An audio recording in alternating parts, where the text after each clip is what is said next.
Ancient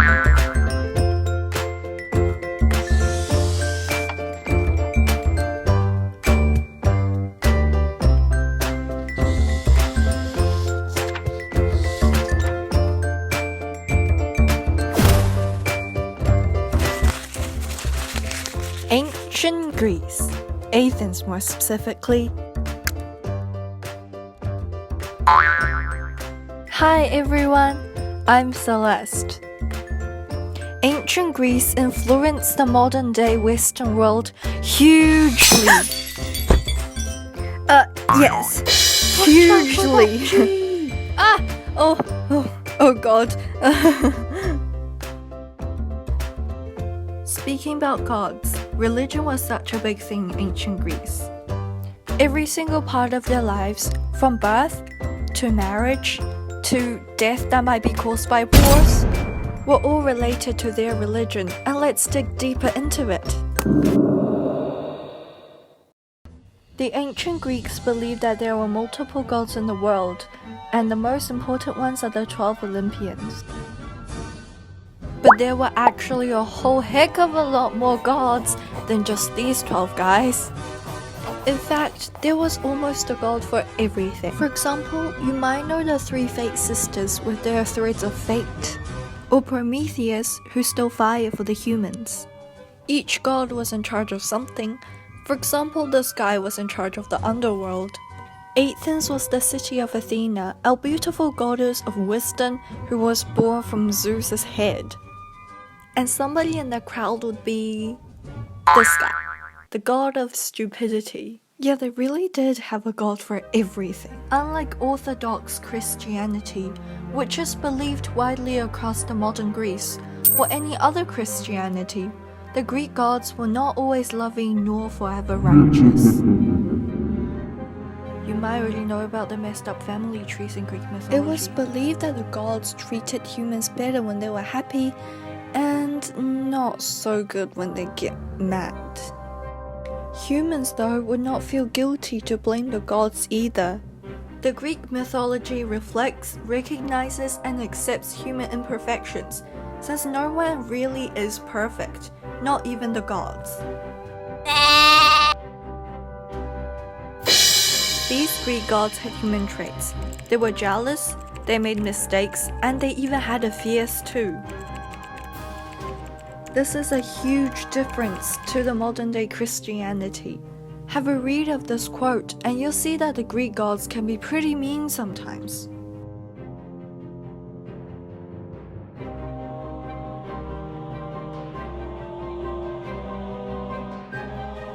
People would praise the gods when they needed a favor from them or to thank them. It's kinda like I'll give you something good and you give me something better back. Even though people could praise the gods by themselves, priests and prayers were still very important as they performed public rituals and were responsible of passing on the rules of them. Rituals, aka religious ceremonies, were performed with certain actions. Wait, just saying, those actions did not include the wave. Yeah, just saying. Not only they performed actions, they spoke words too. It's important to perform the rituals with a specific tradition for the gods to be pleased. One way of performing rituals is to gift offerings, and there are many strict rules around that. Here are 3 main ways to talk about. Libation is offering liquid, such as wine, honey, olive oil, water, or milk. They can be performed quite often. Animal sacrifice. The animals would be decorated in flowers and cleansed and then killed. Yes, to give them to the gods. Human scapegoats also existed. They were the most ugly men, chosen to be killed to purify the pollution of the others. But I'm innocent. You're ugly and you're in ancient Greece. But not all offerings had to be this serious. They can just be cooked food, plants, pottery, or even just a stone or flower. But remember to keep it clean though, because purification was very important. Even though the Greeks had so many different rituals, it wasn't guaranteed that the gods would be pleased every time. However, that did not stop them from taking their religion very seriously. If you look at Phidias, a sculptor who sculpted the sculpture of Athena Parthenos. Great sculptor, I have to say. However, he portrayed himself on the shield of the statue, which he was then put in jail for. Apparently that was disrespectful. Disrespecting or not believing in the gods leads to punishment, not only from the humans but also from the gods themselves. And those punishments are a lot more severe and bizarre than what humans can do. Another huge contrast to the forgiving Christianity. Greek temples served as the homes of the gods. Lots of them were located due to the nature of the particular deity, which can be anywhere from near a river to up on the mountain. As mentioned before, purity was very important, so people with polluted souls, if they killed people or stolen properties, were not allowed to enter the sacred places. And those who entered these shrines needed to be dressed in white to signify purity. But really, those temples were not designed for ordinary citizens to go into. Well, even if they did, there were nothing much to look at except for large statues of the god. Doesn't mean the citizens didn't need to worry about their religion though.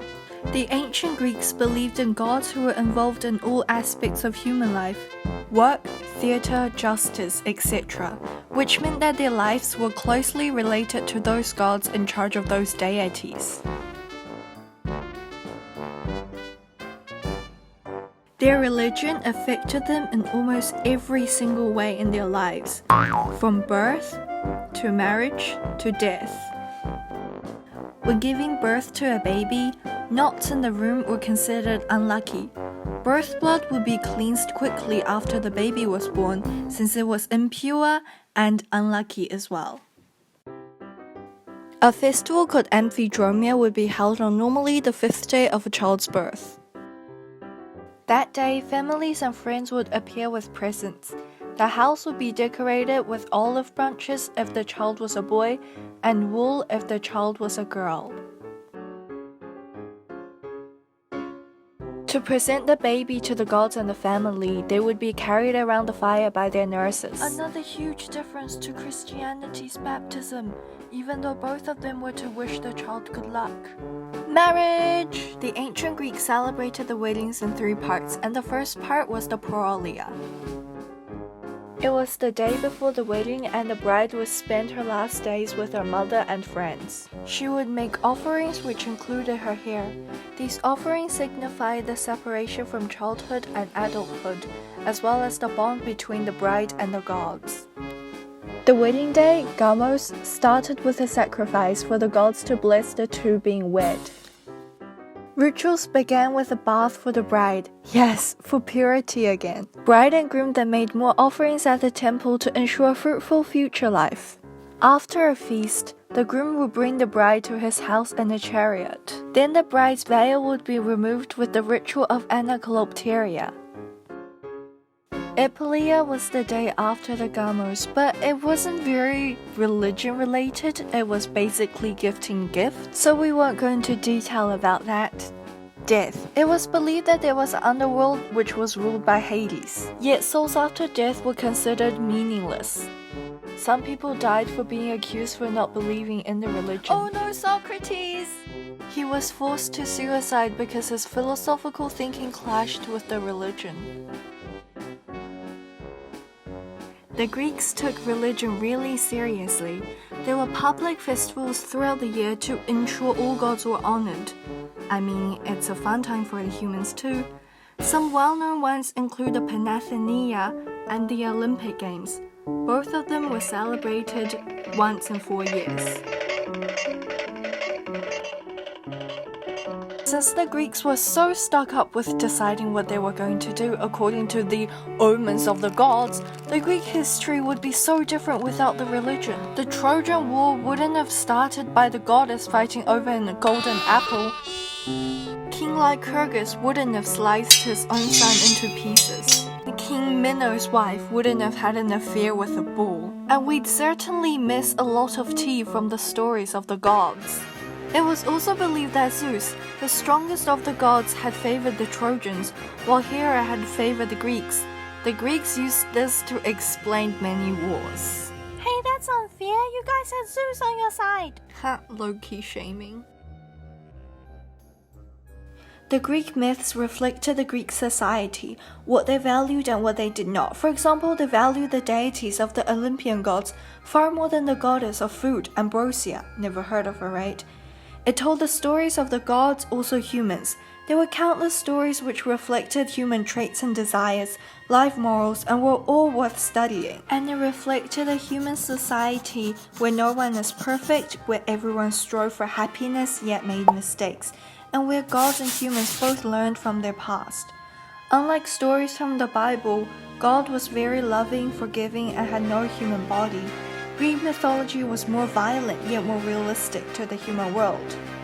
Therefore, by looking at the Greeks' religion, not only we will learn more about the history but also our present society.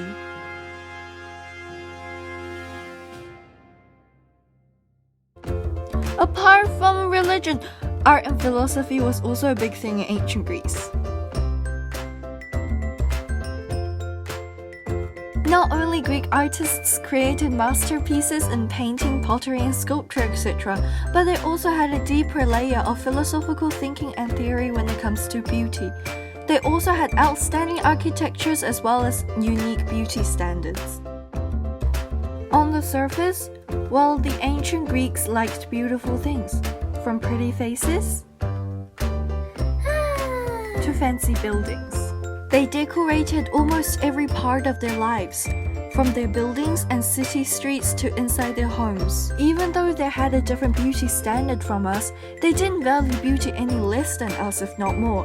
Therefore, they would have the instincts of striving for perfection. People would improve themselves to achieve beauty and therefore result in a richer education, more pristine houses, and a more pleasing aura overall. In one way or another, the Greeks' view on beauty led to their rich culture, which is exactly what made them a very successful civilization.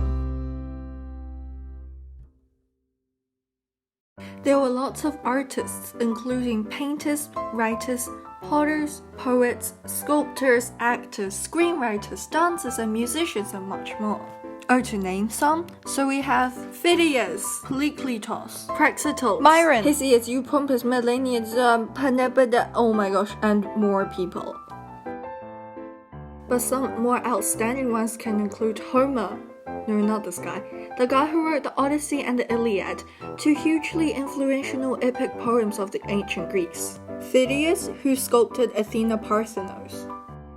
Plato and his dialogues. Polykleitos' masterly bronze sculptures of young athletes. Agatharchus, the first one to create a skene.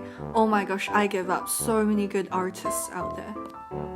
The artists created immortal beauty opposing to the mortal lives of humans. Such immortal beauty were considered heavenly and taken from the gods, and a punishment of this would be many artists went insane. Therefore, the Greeks used Prometheus, who stole fire for the humans and got punished by Zeus, to represent artists. Now on to architecture. In ancient Greece, there were three main orders which were the style of the columns: Ionic, Doric, and Corinthian. Doric was the most simple and thickest of the three styles. It gave a manly feeling. Ionic was thinner than the Doric style and was more feminine. And the Corinthian style was the most decorated of the three. It was inspired by a child's grave decorated with toys and plants. There were also many different forms of houses. Different temples differed quite a bit due to their ground plan and the way which the columns are arranged. They were very important buildings and the Athenians would spend millions on them. Bouleuterion was very important too, as it was the meeting place of the bull. Stoa was a covered walkway and a place for the agora to take place. Theatres were large and open-air structures used for dramatic performance. Overall, the Greek architecture style strongly influenced the Roman style as well as many important modern buildings.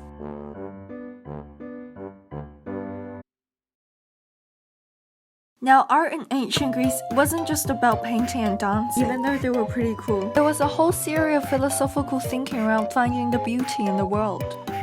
To sum this long quote up, it's basically saying that the seeker of truth will find beauty in all aspects of the world, from bodies to law and civil institutions, then to sciences. Eventually, he will understand love and wisdom as well as thinking deeper from the knowledge of finding beauty everywhere. Then scientists, mathematicians, and doctors found beauty of the nature. From looking at the world in such a way, the ancient Greeks developed philosophical thinking and wonderings which we still think about today. These philosophical investigations became the basis of a whole range of disciplines from physics, biology, science, humanity, and literacy, etc. Pretty looks were always adored, especially in ancient Greece, where it was considered direct evidence of a beautiful mind. And ancient Greece adored people with full lips, straight nose, and symmetrical faces. Cheek chiseled for men and a more rounded shape for women. Pale and clean looks were prestigious, and they were considered gifts from the gods. Unlike the skinny beauty standards now, women were considered better looking with a fuller body. So girls, stop starving yourself. But for guys, it was still the muscles that were popular. The better looking you are, the more popular you are.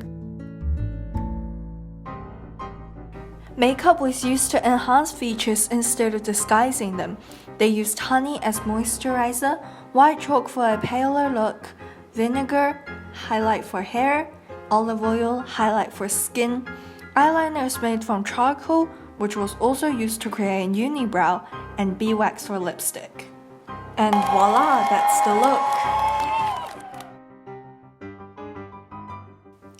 The ancient Greeks wore light clothes as the climate was hot for most of the year. Fabrics were dyed by natural plants, and they also liked long and flowy robes. Chiton, a simple tunic made of 2 pieces of cloth sewn together. Women also wore peplos, which acted a bit like a dress. Himation was like that large fabric that men wore that showed their chest. Wealthier people wore a lot of jewelries like necklaces, earrings, and armbands that were made from gold and gems. You may know that democracy was a significant invention by the Athenians. But democracy in Athens was very different to our democracy. They used direct democracy where all decisions were voted on by the people. Only citizens were allowed to vote, but women were not considered. Foreigners were barely given the chance to wear citizenship, and to be one, you need both of your parents being Athenian. All of the 40,000 adult male citizens were welcome to attend the meeting of Ecclesia, held 40 times per year for decision-making. There was no government, but there was a bull made from 500 men who did the hands-on governing things. Unlike our democracy, the Athenians used direct democracy, therefore some decision might not be so fair.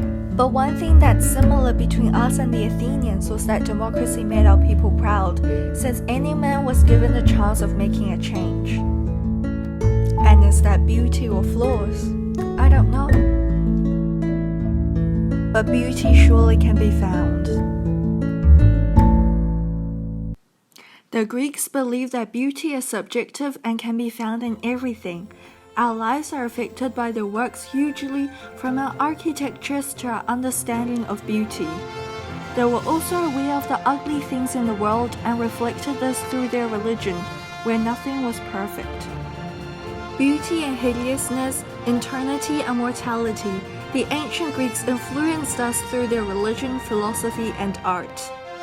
We learn from their past to create a better future.